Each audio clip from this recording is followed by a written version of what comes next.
இன்றைய கிளாஸ்ல 2019ஆம் ஆண்டு நடந்த வடமாகாண பேப்பர்ல அடுத்த கட்டமாக 32வது கேள்வியிலிருந்து பார்க்க இருக்கிறோம். சிறுதானி 2வது தவணைக்குரிய பேப்பர் பார்த்து கொண்டிருக்கிறோம். MCQ பகுதி. ரைட், மிஷிதா வாசியுங்கோ, என்ன ஆன்சர் பண்ணுங்கோ, என்ன விட அப்படின்னு சொல்லிட்டு. பொறுப்பொன்று குறையும் அதேவேளை காசு சொத்தும் குறையும் இரட்டை விளைவினை காட்டும் சரியான கொடுக்கல் வாங்கல் ஒன்றை தெரிவு செய்க. வங்கிக் கடனை மீள செலுத்துதல். ஓகே, பாப்போம். முதலாவது சொல்ற விடயத்தை நாங்க என்ன செய்வோம், முதலாவது பாயிண்ட் ஆஃப் பண்ணுவோம். முதலாவது பொறுப்பொன்று குறையும் அதே வேளை. அப்ப பொறுப்பு என்ன செய்தாம், குறையுதாம். பொறுப்பு குறையுதாம். அதே மாதிரி காசு, அதாவது சொத்து என்ன செய்தாம், குறையுதாம். காசு குறையுதாம், அதே மாதிரி பொறுப்பும் குறையுதாம். எப்படியான சந்தர்ப்பம் என்ன அப்படின்ட்டு கேட்காரு. அப்ப நாங்க என்ன செய்யணும், முதலாவது காசு குறையுதுன்னா என்னென்ன அர்த்தம், காசை கொடுக்கிறோம்னு அர்த்தம். காசை கொடுக்கிறோம் யாருக்கு, பொறுப்புக்கு. சரிதானே, அதாவது நம்ம காசை கொடுக்கும் போது அந்த பொறுப்பு குறையுதுன்னா ஏதோ ஒரு வகையில ஒரு கடன் ஒன்று இருக்குது எங்களுக்கு, அந்த கடனை நாங்க கொடுத்திருக்கிறோம். அப்ப இங்க பாப்போம், கடனை கொடுத்தது சம்பந்தமாக ஏதாவது சொல்லி இருக்கிறாரா. முதலாவது ஊழியருக்கு சம்பளம் கொடுத்துரு. ஊழியருக்கு சம்பளம் கொடுத்தா என்ன செய்யும், காசு குறையும், பொறுப்பு குறையுமா, இல்ல.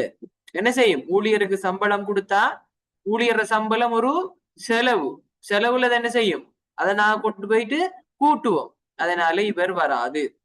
அதே மாதிரி வங்கி கடனை மீள செலுத்துதல். வங்கி கடன் என்ன, ஒரு பொறுப்பு. அப்ப அவரை குறைக்கும் கொடுத்தோம்னு சொன்னா என்ன செய்யும், காசும் குறையும், பொறுப்பும் குறையும். அப்ப அவர் வருவார். அதே மாதிரி அடுத்ததையும் பார்ப்போம், வங்கியிலிருந்து கடன் பெறுறது. வங்கியிலிருந்து கடன் பெற்றா என்ன நடக்கும், காசு வரும், குறையாது, வரும். அதே மாதிரி பொறுப்பும் கூடும். அப்ப ரெண்டுமே கூடும். அப்ப இங்க ரெண்டும் கூடும் என்று சொல்லல. அப்ப இதுவும் பிள்ளை. கடனுக்கு விற்பனை செய்யற, கடனுக்கு விற்பனை செஞ்சா என்ன நடக்கும், நாங்க என்னது, எங்களுடைய சொத்துல இருப்பு குறையும். சரிதானே. அப்ப நம்ம இதை இரட்டை விளைவாக எழுதும் போது எப்படி எழுதுவோம், கடனுக்கு விற்பனை செஞ்சா கடன் பட்டோர் வருவார், என்ன எங்களுக்கு தர வேண்டியவர் வருவார். அப்ப எங்களுக்கு தர வேண்டியவரும் கூடுவார், அதே மாதிரி விற்பனையும் கூடுவார். அப்ப என்ன இரட்டை பதிவோ, கடன் பட்டோர் கணக்குல வரவோ, அதே மாதிரி விற்பனை கணக்குல செலவு. அப்ப கடன் பட்டோருங்கிற சொத்து, அப்ப சொத்து கூடணும், இங்க குறையும் சொல்லிக்க, அப்ப பிள்ளை. அதே மாதிரி விற்பனை ஒரு வருமானம், சிறுதனி விற்பனை ஒரு வருமானம், உரிமையாண்மையில கூட்டி காட்டணும் அப்படின்ற மாதிரி இருந்திருக்கணும். பட் இங்க உரிமை சம்பந்தமா கேட்கல. அப்ப இவரும் வரமாட்டார். அப்ப answer is going to be third one. சரியா, ஓகே. விளங்கிட்டா, டவுட் இருக்கா ஆகாஷ், டவுட், பாத்திமா அன்மியூட் பண்ணுங்க.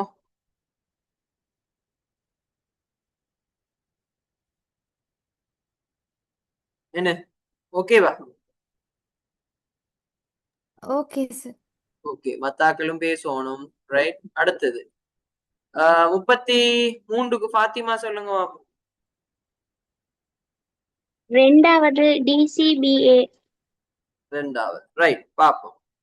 முதலாவது பாருங்க, காசேடு, வங்கி கணக்கு, விற்பனை நாள், பொது நாட்குறிப்பேடு, இப்படி எல்லாம் தந்திருக்கிறான். முதல்ல என்ன இங்க சொல்றாருண்டா, எக்ஸ் நிரல்ல முதன்மை ஏடுகளும் அந்த முதன்மை ஏடுகள்ல பதிகிறதுக்குள்ள வை நிரல்ல அதுக்கான ஆவணங்களும் தந்திருக்கானா.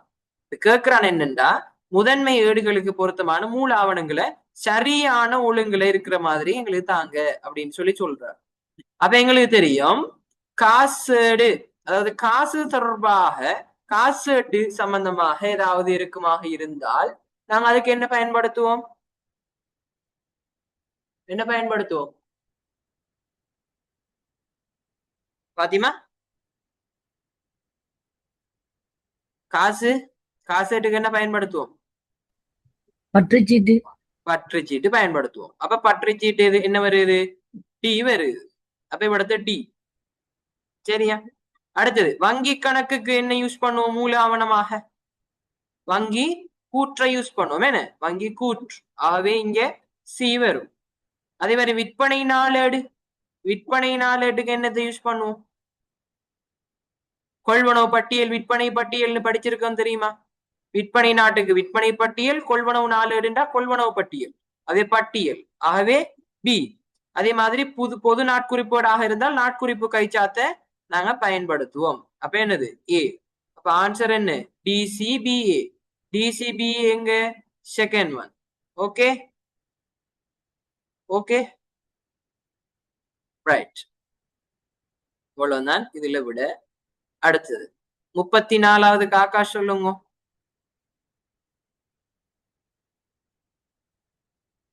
காசேடு.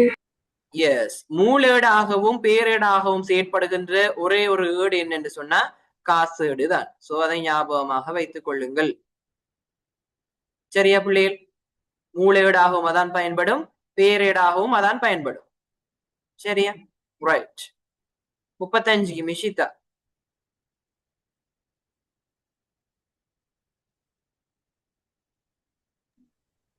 கொடுப்பனவு கைச்சாத்து. எஸ், கொடுப்பனவு கைச்சாத்து. சரியா?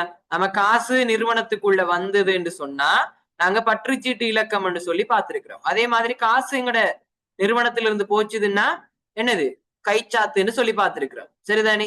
வைப்பு சீட்டும் கிடையாது, பட்டியலும் கிடையாது. அப்ப answer is going to me which one? Third one. sorry third one என்னது உள்ளுக்கு வந்ததுன்னு சொன்னா answer is going to be second one. சரியா?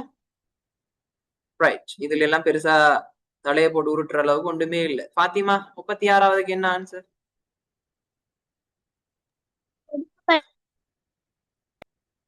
விலங்குல கொடுத்த கழிவு. ஓகே பாப்பம். கடன் கொடுப்பனவு செய்யும் காலத்துல, அதாவது கடனை நாங்க கொடுத்து தீர்க்க வேண்டிய காலத்துக்குள்ள கடன் பட்டோரால கடன் தொகை கொடுப்பனவு செய்யப்பட்டால், அதாவது கடனை கொடுத்து தீர்க்கணும் அப்படின்ற காலப்பகுதிக்குள்ள கடன் பட்டோருங்கிற ஒரு சொத்தா பொறுப்பா? சொத்தா பொறுப்பா?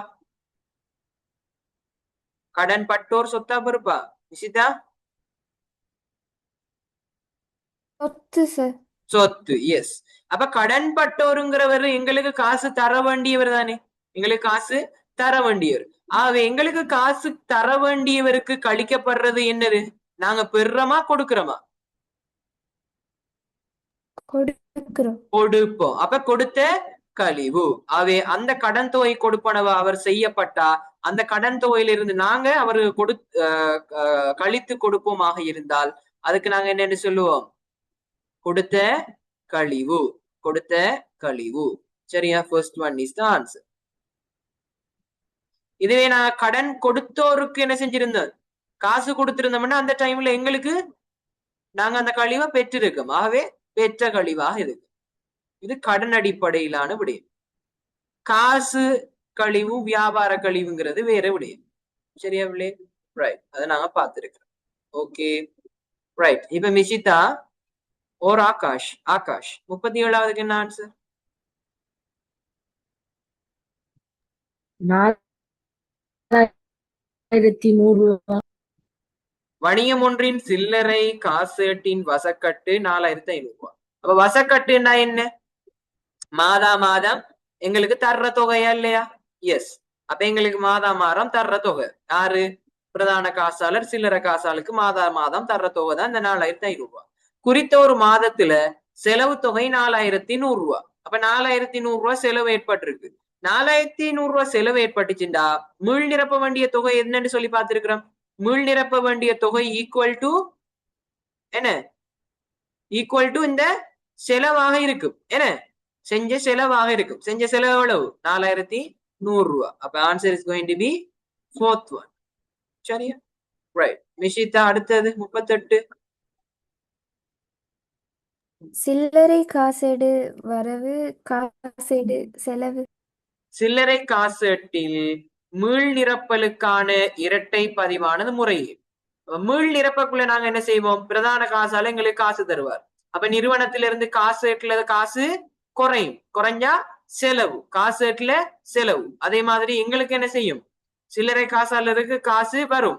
அப்ப சில்லறை காசேட்டுல வரவு, அதே மாதிரி காசு கணக்குல அல்லது காசேட்டுல செலவு. அப்ப எத்தனாவது ஆன்சர் இருக்குது?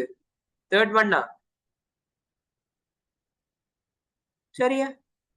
ரைட். 39வதுக்கு வங்கி பணத்தை வைப்பிலிட்டமைக்கான கணக்கு பதிவுகளை மேற்கொள்ளும் போது பயன்படுத்தப்படுகின்ற மூலாவணம்.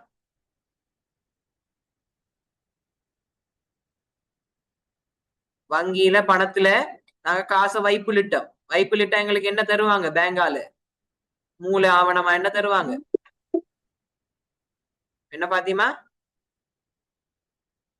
வைப்பு சீட்டு வைப்பு சீட்டு டிபாசிட் ஸ்லிப் தருவாங்க டிபாசிட் செய்ய போதும் எங்களுக்கு மூல ஆவணமா நீங்க டிபாசிட் செஞ்சுன்றதுக்காக என்ன தருவான் வைப்பு சீட்டு தருவான் டிபாசிட் ஸ்லிப் தருவான் சரியா ரைட் ஓகே அடுத்து இது 40வது என்ன மிஷிதா நிஷிதாவோ ஆகாஷ் ஆகாஷ் 40வது என்ன ஆன்சர் முதலாவது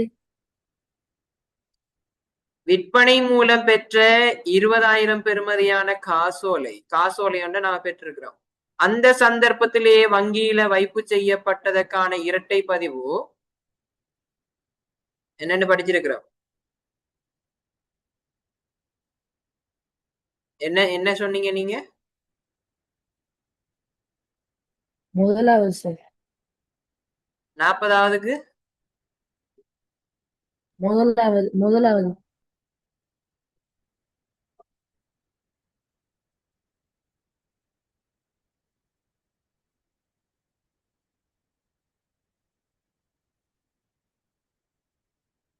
வங்கி கணக்குல வரவு அதே மாதிரி விற்பனை கணக்குல செலவு என்ன ஏன் இது நாங்க காசாவை எடுத்திருக்கிறோம் இல்லன்னு நாங்க எங்கட வங்கியில கொண்டு போயிட்டு போட்டிருக்கிறோம் ஏன் இது வங்கியில நடக்கிற ஒரு வைப்பு அப்ப எங்கட பேங்க்ல இருக்கிற அக்கௌண்ட் தான் என்ன செய்யும் கூடும் அது எதன் மூலமா வந்தது விற்பனை மூலமாக வந்தது அப்ப வங்கி கணக்கு வரவு 20,000 விற்பனை கணக்கு செலவு 20,000 first one is the answer சரியா இதுல டவுட் இருக்கா பிரச்சனைகள் இருக்குதா